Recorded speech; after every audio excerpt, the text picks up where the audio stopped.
কুসুম সেদিন হায়দ্রাবাদ যাবে, তা যাওয়ার আগে ঈশানকেও সব কিছু ওষুধপত্র বুঝিয়ে দিয়ে যাচ্ছিল।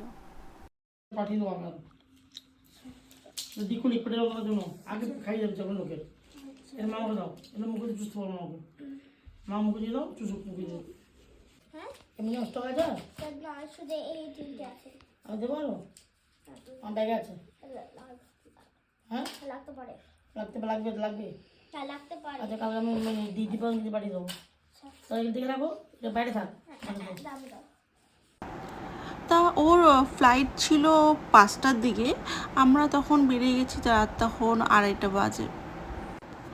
আর আমার সেদিন এত পেটে ব্যথা করছিল, কারণ আমি আগের দিনকে এক বাটি তেঁতুলের আচার খেয়েছি।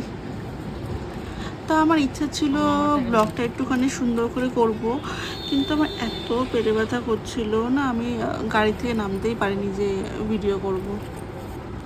আর ঈশানের মনটা খারাপ ছিল, কারণ ওর বাবা প্রায় 1 মাসের জন্য যাচ্ছে। এবার এতদিন ওর বাবা কোনোদিনও ছেড়ে আমাদেরকে যায়নি কোথাও।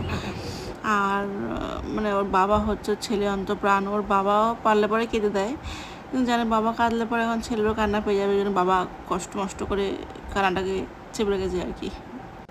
ওর বাবার মন চাইছে না যে যাক, মানে পারলে পরে আমাদের দুজনকেই নিয়ে যায়, কিন্তু নো অপশন, ইমার্জেন্সি কাজ, যেতে তো একাই হবে। তো ওর বাবা আবার গিয়েও আবার ফিরে আসে, ছেলেকে একটু জড়িয়ে ধরলো, তারপর আমার সাথে কিছু কথা বলে বেরিয়ে গেছে।